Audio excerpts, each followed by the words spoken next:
Welcome friends, आपकी परीक्षा दोस्त एक बार फिर से आपके साथ। आज जो चैप्टर हम कवर करने जा रहे हैं वो है अब कहाँ दूसरे के दुख से दुखी होने वाले भाग 2। पहला हमने पाठ किया था जिसमें मैंने आपको चैप्टर एक्सप्लेन किया था और साथ ही साथ बहुविकल्पीय प्रश्न भी हमने किए थे। फर्स्ट 50 कर लिए हैं, बाकी के 50 हम आज करेंगे ताकि ये चैप्टर हमारा कंप्लीट हो जाए। So let's start.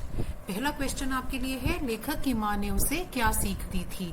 सूरज ढलने के बाद आंगन से पेड़ों के पत्ते मत तोड़ो, दिया बत्ती के समय फूलों को मत तोड़ो, नदी के पास जाओ तो उसे सलाम किया करो। उपरोक्त सभी, अगर आपको याद हो तो हमने ये किया था कि पेड़ों के पत्ते नहीं तोड़ने हैं सूरज ढलने के बाद, नहीं तो पेड़ रोते हैं, फूल जो है वो बद्दुआ देते हैं, और नदी के पास जाकर जब हम उन्हें सलाम करते हैं तो वो खुश हो जाती है। इसलिए उपरोक्त सभी इसका सही उत्तर है। माँ ने यही सब कार्य करने की सीख लेखक को दी थी। उपरोक्त सभी। बढ़ती आबादी का हमारे वातावरण पर क्या असर हो रहा है? बढ़ती आबादी ने घर बनाने के लिए पेड़ों को रास्ते से हटाना शुरू कर दिया है। बढ़ती आबादी के घर बनाने से समंदर सिमट रहा है। बढ़ती आबादी से पंछियों के आशियाने ध्वस्त हो रहे हैं। उपरोक्त सभी। तो अब सारी बातें हो रही हैं। देखो, पेड़ भी कट रहे हैं, समंदर सिमट रहे हैं, पेड़ कट रहे हैं, तो पंछियों के आशियाने भी ध्वस्त हो रहे हैं। इसलिए इसका सही उत्तर जो है वो है उपरोक्त सभी। सुलेमान सबके लिए क्या थे? मुसीबत थे, रखवाले थे, ईश्वर थे या वे मौलवी थे? हमने चैप्टर के शुरुआत में ही पढ़ लिया है। सुलेमान सबके लिए उनके रखवाले थे। सेकंड ऑप्शन आपका सही ऑप्शन है। अपने पाठ में लेखक ने कोयल की तुलना किससे की है? मैं क्वेश्चन रिपीट कर रही हूँ। अपने पाठ में लेखक ने कोयल की तुलना किससे की है? सुलेमान से, नूह से, मौलवी से, शेख अय्याज से। अब इसका तो आंसर वही कर पाएंगे जिन्होंने अच्छे से पाठ को पढ़ा है। पहले तो याद करिए आप सब कि कहाँ आपने ये कंपैरिजन पढ़ा है, ये तुलना कहाँ पढ़ी है, कौन सी लाइंस में पढ़ी है। चलिए मैं आपको याद दिलाती हूँ। सबकी पूजा एक सी, अलग अलग है रीत, मस्जिद जाए मौलवी, कोयल गाए गीत। तो हमने किसकी तुलना की है, किससे की है? कोयल की तुलना हमने मौलवी से की है कि दोनों अपना अपना जो काम है वे करते हैं। ठीक है, मस्जिद जाए मौलवी, कोयल गाए गीत। इसको और डिटेल में हम आगे पढ़ेंगे, पर अभी फिलहाल के लिए कोयल की तुलना जो है मौलवी से की गई है। रेंगना शब्द का क्या अर्थ है? हमने देखा था ना, वो जो काला च्योंटा है वो बाजू पे रेंग रहा था। धीरे धीरे चलना, तेज तेज चलना, भाग भाग कर चलना, बड़े बड़े कदम चलना। धीरे धीरे चलना जो है वो रेंगना शब्द का अर्थ होता है। चींटियों ने सुलेमान को बुरा भला कहा, डांटा, दुआ दी या नकारा? कब की बात है ये? पहला इंसिडेंट जो निदा फाजली जी ने दिया कि सुलेमान अपने लश्कर के साथ जा रहा था, है ना, तो घोड़ों की टापों की आवाज सुनी, चींटियों ने बोला अपने अपने बिल में जाओ, तो सुलेमान ने क्या करा? उनको सहानुभूति, वो उनको धाड़स बंधाया कि मैं तो रखवाला हूँ सबका, मैं मुसीबत में ही मोहब्बत हूँ। तो ये कह के उन्होंने धाड़स बंधाया और फिर वो आगे चल पड़े। तो चींटियों ने उन्हें इस बात के लिए क्या किया था? उन्हें दुआ दी थी। थर्ड ऑप्शन करेक्ट ऑप्शन है। वजूद शब्द का क्या अर्थ है? अस्तित्व, वजह, मौजूद, अनुपस्थित। वजूद शब्द का अर्थ है अस्तित्व। किसी का भी अस्तित्व जो है उसका वजूद होता है। बेवक्त शब्द का क्या अर्थ है? हम कहते हैं ना कई बार कि वो वक्त बेवक्त कहीं भी चला जाता है, वक्त बेवक्त वो मेहमान हमारे घर में आ ही जाता है। तो ये सब हम क्या कह रहे हैं? जिसका कोई समय नहीं है, निर्धारित समय नहीं है उसका, जिसका कोई समय ना हो, जिसका समय हो, जिसका जो समय का पाबंद हो या बुरा समय हो, तीनों गलत ऑप्शन है। सही ऑप्शन है जिसका कोई समय ना हो, उसे बेवक्त कहा जाता है। महाभारत में युधिष्ठिर को जो अंत तक साथ निभाता नजर आता है वह था कुत्ता, कबूतर, चींटी, मैना। कुत्ते के बारे में कौन से इंसिडेंट में बात हो रही है? नूह वाले इंसिडेंट में बात हो रही है, जब उन्होंने उसको दुत्कार दिया था कि दूर हो जा गंदे कुत्ते, है ना। तो अब वहां पे अगर आपको ध्यान हो, निदा फाजली जी ने उसी इंसिडेंट को खत्म करते हुए जो एक पैराग्राफ लिखा है, उसी में उन्होंने बताया था कि महाभारत में युधिष्ठिर का जो अंत तक साथ निभाता नजर आता है वह भी प्रतीकात्मक रूप से एक कुत्ता ही था। सब साथ छोड़ते गए तो केवल वही उनके एकांत को शांत कर रहा था। ठीक है, तो इसका जो सही आंसर बना क्या है? इसका सही आंसर है कुत्ता। हथियाना शब्द का क्या अर्थ है? कब्जा करना, हथियार, हाथी या हक जमाना? इसका सही उत्तर है कब्जा करना। क्यों कब्जा करना इसका सही अर्थ है? कहाँ आपने ये वर्ड हथियाना पढ़ा इस चैप्टर में? आपने किया कई सालों से बड़े बड़े बिल्डर समंदर को पीछे धकेल कर उसकी जमीन को हथिया रहे हैं। तो हथिया रहे हैं मतलब उस जमीन पर कब्जा कर रहे हैं। दरिया शब्द का क्या अर्थ है? नदी, नाले, किनारा, नहर? ये कहाँ पढ़ा? माँ ने सीख दी थी। माँ ने क्या सीख दी थी? कि दरिया पर जाओ तो उसे सलाम किया करो, वह खुश होता है। ठीक है, तो हम दरिया से बात कर रहे हैं नदी की, कि जब भी आप नदी किनारे जाएं तो आप उसे सलाम करें, वो खुश होता है। फर्स्ट ऑप्शन नदी दरिया का अर्थ है। प्रकृति के गुस्से का नमूना देखकर मुंबई वासियों ने क्या किया? अपने अपने घर को छोड़कर भाग गए, या उन्होंने पूजा स्थानों में अपने देवी देवताओं से प्रार्थना करने लगे, वहीं रहे, या उन्होंने कोई परवाह नहीं की? तो जब प्रकृति का गुस्सा देखा मुंबई वासियों ने, तब उन्होंने पूजा स्थानों पर अपने अपने देवी देवताओं से प्रार्थना की थी। सेकंड ऑप्शन इसका सही ऑप्शन है। निदा फाजली का घर आज कहाँ है? कहाँ था? वर्सोवा में, थाने में, वर्ली में या जुहू में? अब देखिए बेटा, ये सारे प्लेसेस जो हैं ये मुंबई के प्लेसेस हैं। इसमें हम ग्वालियर वाले घर की बात नहीं कर रहे हैं जहाँ वो उनकी माँ भी रहती थी, हम उस घर की बात नहीं कर रहे हैं, हम उनके मुंबई वाले घर की बात कर रहे हैं। तो इसमें से वो कहाँ रहते थे? वो वर्सोवा में रहते थे। करेक्ट ऑप्शन है वर्सोवा। अजीज शब्द का क्या अर्थ है? प्यारा, या अजीज शब्द का अर्थ है मित्र, या शत्रु, या अनजान? अजीज शब्द का अर्थ है प्यारा। ये हमने पढ़ा है कि कबूतरों को मत सताया करो, वे हजरत मोहम्मद के अजीज हैं, कि वो बहुत प्यारे हैं, उनको मत सताया करो। वो उनको इतने प्यारे हैं कि उन्होंने मजार के नीले गुंबद पर उन्हें इवन घोंसला बनाने तक की इजाजत दे रखी है। तो अजीज शब्द का अर्थ है प्यारा। कबूतर परेशानी में इधर उधर क्यों फड़फड़ा रहे थे? क्योंकि वे वहां से जाना नहीं चाहते थे, क्योंकि उन्हें भूख लगी थी, क्योंकि उनके अंडे जमीन पर गिरकर टूट गए थे। उपरोक्त सभी। ऑप्शन है क्योंकि उनके अंडे जमीन पर गिरकर टूट गए थे। किसने गिराए थे वो अंडे? याद करो, पहला तो बिल्ली ने उचक कर गिरा दिया था, और दूसरा जो है लेखक की माँ कोशिश तो कर रही थी बचाने की, पर उन्हीं के हाथ से गिरकर टूट गया था। तो क्योंकि वो दोनों अंडे जमीन पर गिरकर टूट गए थे, तो जो कबूतर हैं वो परेशानी में इधर उधर फड़फड़ा रहे थे। थर्ड ऑप्शन आपका सही ऑप्शन है। मजार शब्द का क्या अर्थ है? मजार शब्द का अर्थ है दरगाह। ठीक है, दरगाह इमारत, दीवारें और मंदिर गलत ऑप्शंस हैं। दरगाह जो है एक ही बात है, आप दरगाह कई बार आप दरगाह बोलते हैं, आप मजार बोलते हैं, दोनों का एक ही मीनिंग है। व्यक्ति की पहचान किससे होती है? विचार से, स्वभाव से, दोस्तों से या शिक्षा से? व्यक्ति की जो पहचान है उसके स्वभाव से होती है, कि वो कितना निर्मल हृदय का है, कितना करुण हृदय का है, दूसरों की मदद करने की उसमें क्या भावना है। तो उसकी दूसरों के दुखी से वह दुखी होता है या खुश होता है, वो दूसरों से ईर्ष्या करता है या प्रेम करता है। तो ये सब जो है एक व्यक्ति की पहचान होते हैं। और जो निदा फाजली जी है वो यही कहने की कोशिश कर रहे हैं कि सद्भावना जो है वो मानव के जीवन से गायब सी होती जा रही है, और दूसरों के दुख से दुखी होने वाले लोग आजकल बहुत कम होते जा रहे हैं। लश्कर से क्या तात्पर्य है? लक्ष्य, सूचक, नाम, सेना। कहाँ पड़ा था लश्कर?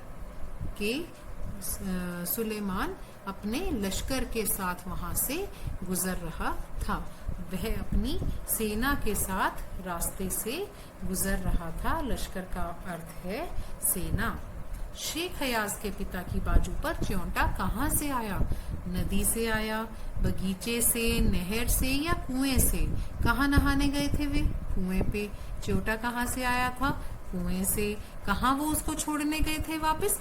डेफिनेटली कुएं पे, क्योंकि उनको दुख था कि उन्होंने किसी को उसके घर से बेघर कर दिया है, तो वो उसको वापस कुएं पर छोड़ने गए थे। तो सही उत्तर है कुएं से। प्रकृति मनुष्य को कब दंडित करती है?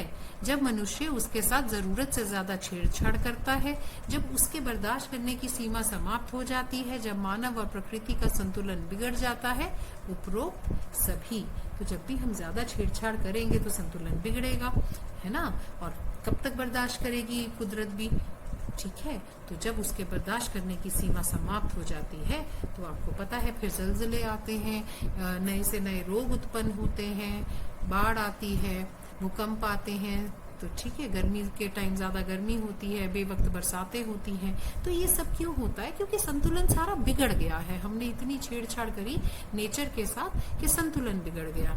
ठीक है, तो ये सब जब होता है ज्यादा छेड़छाड़ करने से, तो मनुष्य को तब प्रकृति जो है अपने ही तरीके से दंडित करती है।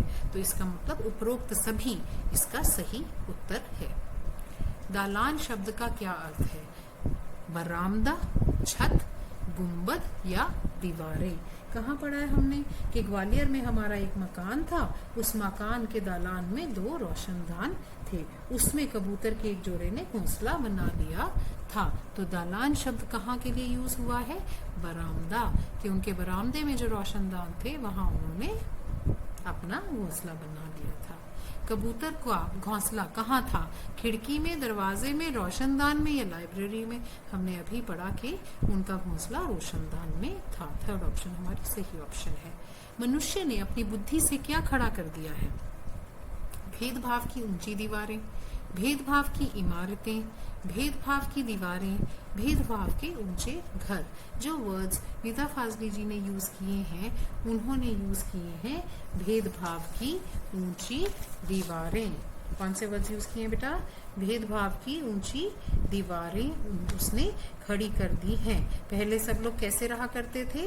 पहले सब लोग एक परिवार की तरह रहा करते थे, लेकिन अब धीरे धीरे सब में दूरियां आती जा रही हैं, भेदभाव बढ़ता जा रहा है। ठीक है बेटा, तो इसलिए इसका फर्स्ट ऑप्शन सही ऑप्शन है। सिमटना शब्द का क्या अर्थ है? सिमटना वर्ड हमने पाठ में किसके लिए यूज किया है? सिकुड़ना, फैलना, पतले होना या समीप आना हमने बात किया है। सिमटना शब्द का अर्थ हमने जो सिमटना शब्द को हमने यूज किया है वो हमने समंदर के उसमें कंटेक्स्ट में यूज किया है कि बेचारा समंदर लगातार सिमटता जा रहा था। पहले उसने अपनी फैली हुई टांगे समेटी, थोड़ा सिमट कर बैठ गया, फिर जगह कम पड़ी तो उकड़ू बैठ गया, फिर खड़ा हो गया, जब खड़े रहने की जगह कम पड़ी तो उसे गुस्सा आ गया। तो हम उसको धीरे धीरे और ज्यादा सिकुड़ने को, छोटा होते जाने को बोल रहे हैं। सिमटने का अर्थ है सिकुड़ना। फर्स्ट ऑप्शन आपका सही ऑप्शन है बेटा। निदा फाजली जी अपनी रचनाओं में को थोड़े शब्दों में कैसे कह लेते थे? शायरी का प्रयोग करके, शब्दों का सुंदर चयन करके, लोकोक्तियों का प्रयोग करके या मुहावरों का प्रयोग करके। हमने पढ़ा था कि वो अपनी तरह के एक ही कवि थे जो बहुत थोड़े से शब्दों में अपनी बहुत बड़ी बातों को भी कह जाते थे, और उसके लिए वो किसका प्रयोग करते थे? वो शायरी का, शेर व शायरी का वो प्रयोग किया करते थे। ठीक है, क्वेश्चंस अच्छे लग रहे हैं कि नहीं पहले बताइए। चैप्टर रिवाइज हो रहा है, शब्दार्थ अच्छे से समझ आ रहे हैं, और अगर आ रहे हैं तो एक लाइक का बटन तो बनता है। ठीक है, नॉलेज बांटने से बढ़ती है। दोस्तों के साथ शेयर करिए, अपने भी नंबर और बढ़ाइए, दोस्तों के भी बढ़ाइए। ठीक है, चलिए आगे चलते हैं। लक्ब शब्द का क्या अर्थ है? ये एक ऐसा नाम होता है जो आपको एक सिंबॉलिक नेम दे दिया जाता है। वो आपका असली नाम नहीं होता है, पर आपको सिंबॉलिक एक नेम दे देते हैं। जब हम, जैसे हमने नूह के बारे में पढ़ा इस चैप्टर में, तो वहां क्या कहा गया था कि उनका असली नाम लश्कर था, लेकिन अरब में उनको नूह के तलब से याद किया जाता था। नूह के तलब से मतलब नूह के नाम से उनको याद किया जाता था, ऐसा नाम जिससे उनके गुणों का पता चलेगा। ठीक है, तो अब जब उनके गुणों के बारे में हम बात कर रहे हैं तो उनको हमने नूह क्यों कहा? वह इसलिए कि आप सारी उम्र रोते रहे। आप सारी उम्र क्यों रोते रहे?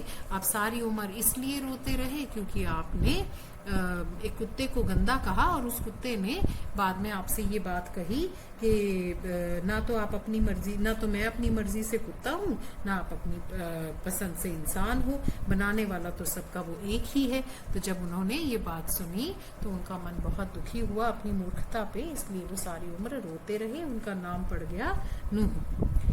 जब बिल्डरों ने समुद्र को पीछे धकेला तो समुद्र ने क्या किया? पहले टांगों को समेटा, थोड़ा सिमट कर बैठ गया, अकड़ो बैठ गया। उपरोक्त सभी ऑब्वियसली एक एक करके, पहले वो थोड़ा सिमटा, फिर थोड़ा और सिमटा, और फिर वो पूरा सिमट गया। और उसके बाद उसको जब खड़े होने की भी जगह नहीं मिली तो उसने अपना गुस्सा दिखाया। और उसने क्या किया था? तब ऊंची ऊंची लहरों से जो 3 शिप्स जा रहे थे उनको तीनों अलग अलग डायरेक्शंस में फेंक दिया था। ठीक है बेटा, तो आपका उपरोक्त सभी सही ऑप्शन है। बाइबल और दूसरे ग्रंथों में किस पैगंबर का जिक्र है? सुलेमान का, शेख अख्तर का, नूह का या शेख हयाज का? जब हम बाइबल और दूसरे ग्रंथों की बात कर रहे हैं तो वहां हम किसकी बात कर रहे हैं? हम वहां नूह की बात कर रहे हैं। किसकी बात कर रहे हैं? नूह की बात हम कर रहे हैं कि नूह के नाम के एक पैगंबर का जिक्र मिलता है जिनका असली नाम लश्कर था, लेकिन अरब में उनको नूह के लक़ब से याद किया जाता है। तो सही ऑप्शन है नूह, थर्ड ऑप्शन। हाकिम शब्द का क्या अर्थ है? हाकिम शब्द यूज किया था हमने जब हम बात कर रहे थे सुलेमान के बारे में। मालिक उसका अर्थ बनता है। हम क्या कह रहे थे कि वे सिर्फ मानव के, जीवों के मालिक नहीं है, राजा नहीं है, बल्कि जो पशु पक्षी हैं या और भी जितने भी जीव हैं वे उन सब के राजा हैं, उन सब के मालिक हैं, उन सब के हाकिम हैं। अरब में लश्कर नूह के नाम से क्यों जाने जाते हैं? वे इसलिए जाने जाते हैं क्योंकि वे सारी उम्र रोते रहे थे। ये जो है उनका सही ऑप्शन है। इसलिए उन्होंने बहुत मन में दुख महसूस किया था कि उन्होंने उन्होंने इस बात को समझने में बहुत समय लगा दिया कि बनाने वाला सबका एक ही भगवान है और वही अलग अलग रूपों में जीव जंतुओं को धरती पर भेजता है। तो उन्हें कोई अधिकार नहीं है किसी को भी बुरा या गंदा कहने का। तो ये बात जब उन्हें अपनी मूर्खता का एहसास हुआ तो वे सारी उम्र रोते रहे और इसलिए वे नूह के नाम से याद किए जाते हैं। महान व्यक्ति कब आक्रामक प्रकृति, आक्रामक मतलब एग्रेसिव प्रकृति का कब हो जाता है? जब वह शांत रहता है, जब वह भीड़ में होता है, जब उसे कोई बार बार परेशान करता है या जब उसे गुस्सा आता है। वो कब एग्रेसिव हो जाता है, कब उसे गुस्सा आ जाता है बहुत जोर से? जब कोई उसे बार बार परेशान करता है। ये हमने कहाँ पढ़ा था? हमने समंदर के बारे में कि एक विशाल समंदर भी बहुत देर तक एडजस्ट करता रहा, कभी उखड़ू बैठा, कभी टांगे समेटी, कभी ये किया, कभी वो किया, पर जब खड़े होने तक की भी उसको जगह नहीं मिली तो वो बहुत परेशान हो गया और तब उसने अपना आक्रामक रूप दिखाया। तो प्रकृति जो है वो आक्रामक होती तभी है जब उसके साथ बार बार छेड़छाड़ की जाती है। डेरा शब्द का क्या अर्थ है? अस्थाई घर, स्थाई घर, रसोई घर या पूजा घर? डेरा शब्द बेटे अस्थाई घर के लिए यूज होता है। जब हम बात कर रहे थे ना कि पेड़ कट गए हैं तो जो पशु पक्षियां हैं उन्होंने इधर उधर या यहाँ वहाँ डेरा जमा लिया है, मतलब जहाँ उनको जगह मिल रही है टेम्परेरीली वो वहाँ पे मूव कर गए हैं। नूह शब्द किस भाषा से लिया गया है? नूह शब्द जो है वो अरबी भाषा से लिया गया है, सिंधी भाषा से लिया गया है, फारसी से या उर्दू से, वह अरबी भाषा से लिया गया है। अब लोगों में आपस में क्या बढ़ रहा है? नजदीकी बढ़ रही है, ईर्ष्या बढ़ रही है, दूरी बढ़ रही है या प्रेम बढ़ रहा है? देखो बच्चे, हमने अभी पढ़ा कि पहले जो लोग थे वो आपस में एक परिवार की तरह रहा करते थे। तो अब क्या हो रहा है? डिब्बे नुमा घरों में वो रहने लगे हैं। पहले तो एक आंगन में सब लोग मिलजुल कर रहा करते थे, अब डिब्बे नुमा घरों में लोग रहते हैं और उनके मन की जो दूरियां हैं वो बढ़ती जा रही हैं। तो सही उत्तर है दूरी। जलजले शब्द का क्या अर्थ है? हमने पढ़ा कि जब भी हम प्रकृति के साथ ज्यादा छेड़छाड़ करते हैं तो जलजला आ जाता है। क्या होता है जलजला? जलजला क्या है? भूकंप है, सुनामी है, आग है या बाढ़ है? जलजले का अर्थ है भूकंप। लेखक के अनुसार संसार में सब कुछ कैसा है?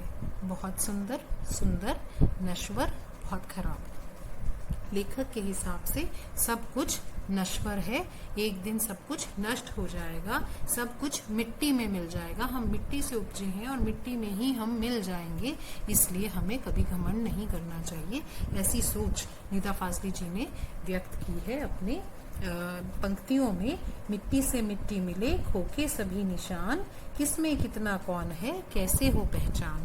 ठीक है, तो उनके हिसाब से सारा जो वर्ल्ड है, सारा संसार है, वो नश्वर है। थर्ड ऑप्शन आपका सही ऑप्शन है बेटा। एकांत शब्द का क्या अर्थ है?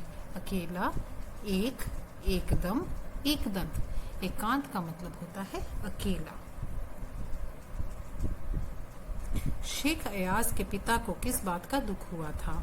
उन्होंने प्राणी को घर से बेघर कर दिया था, उन्हें च्योंटे ने काट खाया था, उनका भोजन छूट गया था, या च्योंटे को घर ले आए थे। देखो बेटा, हमें सबको पता है कि उन्हें क्या फील हुआ जब उन्होंने काले च्योंटे को अपनी बाजू पर देखा, तो उन्होंने खाना तक भी छोड़ दिया था। और जब माँ ने पूछा, लेखक की माँ ने, कि खाना क्यों छोड़ दिया, आपको खाना अच्छा नहीं लगा क्या? तो उन्होंने क्या किया था? उन्होंने जवाब दिया था कि मुझे ऐसी फीलिंग हो रही है कि जैसे मैंने प्राणी को उसके घर से बेघर कर दिया हो, तो मैं पहले इस काले च्योंटे को कुएं पर छोड़ने जा रहा हूँ। तो उन्हें किस बात का दुख हुआ था? कि उन्होंने प्राणी को घर से बेघर कर दिया था। मिट्टी से मिट्टी मिले, खोके सभी निशान, किसमें कितना कौन है, कैसे हो पहचान, से क्या अभिप्राय है? ईश्वर ने सभी प्राणियों को एक ही मिट्टी से बनाया है। यदि सभी के प्राण निकल कर वापस मिट्टी बना दिया जाए तो कोई निशान नहीं रहेगा। इससे पहचानना मुश्किल हो जाएगा कि कौन सी मिट्टी किस प्राणी की है। उपरोक्त सभी, बेटा उपरोक्त सभी इन खूबसूरत लाइनों का मीनिंग है। और इसमें हमने क्या सीखा, क्या है हमने, कि हम ये कह रहे हैं कि सब जो ईश्वर है उन्होंने सभी प्राणियों को एक ही मिट्टी से बनाया है।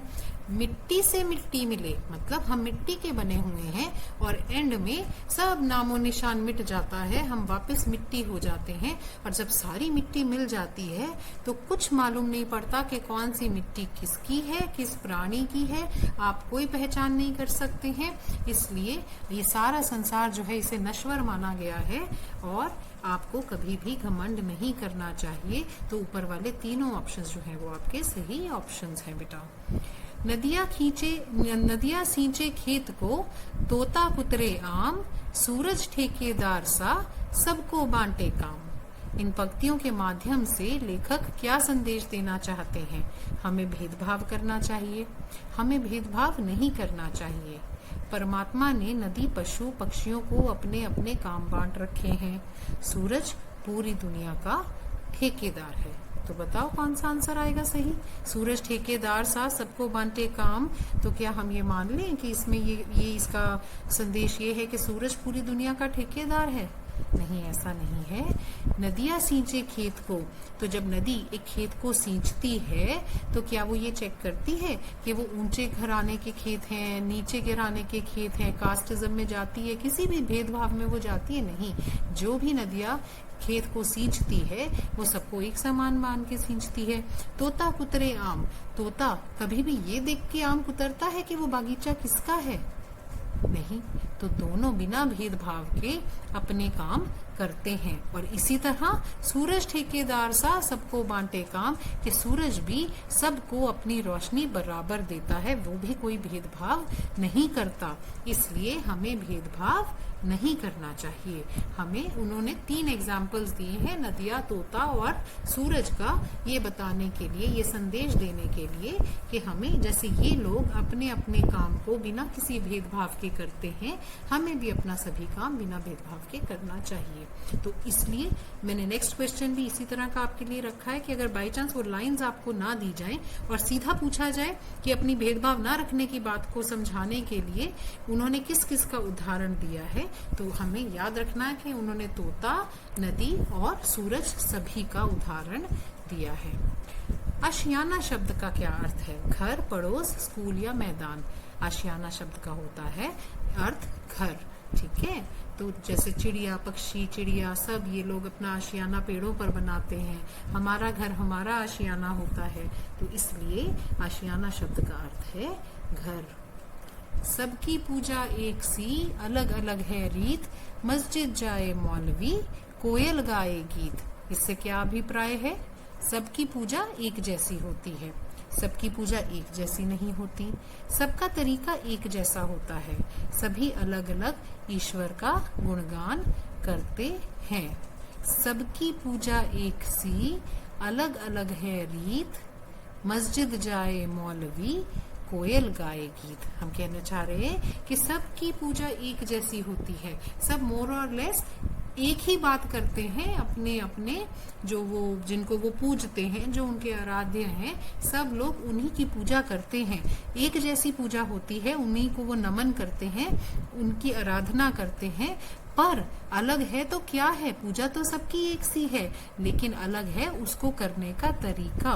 हमारे सबके आराध्य अलग अलग हैं, हमारा पूजने का ढंग अलग अलग है, जो किताब हम फॉलो करते हैं वो अलग अलग है, लेकिन हम सब अपने अपने आराध्य की पूजा करते हैं। और जिस तरीके से मस्जिद जाए मौलवी, मौलवी जी मस्जिद जाते हैं और वहाँ लोगों का भला करते हैं, उनका मन प्रसन्न करते हैं, उनके दुखों की बात सुनकर उनको उनके मन को शांति पहुंचाते हैं। इसी तरह कोयल गाए गीत, कोयल भी सबका भला करती है, अपने मधुर गीत से सबका मन वो प्रसन्न करती है।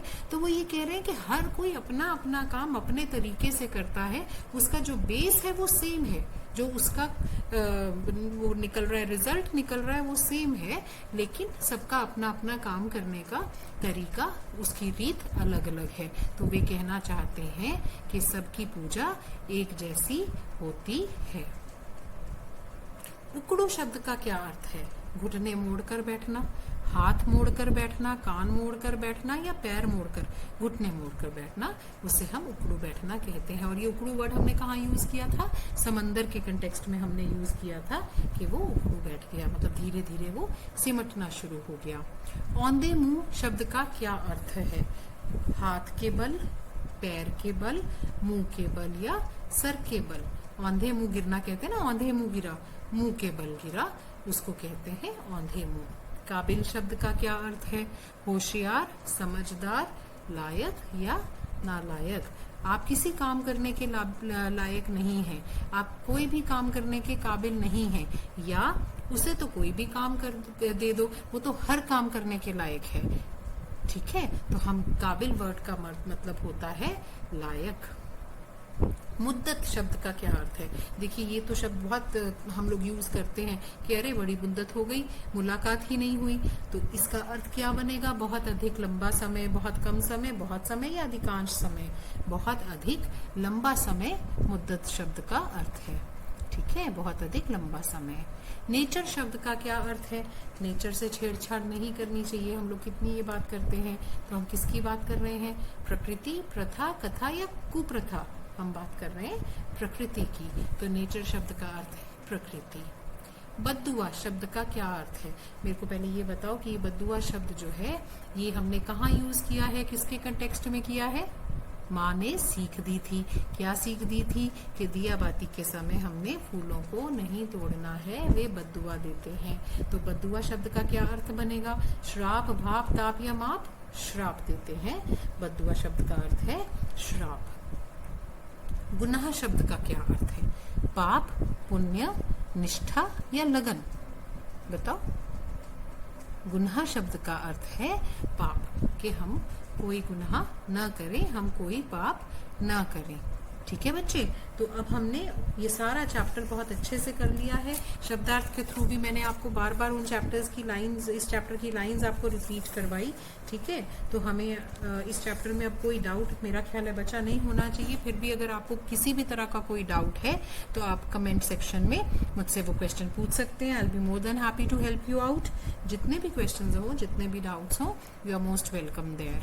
ठीक है, तो अब आप इस चैप्टर को कंप्लीट वो करिए, एक बार रिवीजन दे दीजिए, और उसके बाद हम अब अगला चैप्टर जो शुरू करेंगे, हमारा तंतारा वाला चैप्टर अब रहता है, वामीरो वाला, तो वो हम शुरू करने जा रहे हैं। इसके बाद तो लिटरेचर फिर हमारा खत्म हो जाएगा।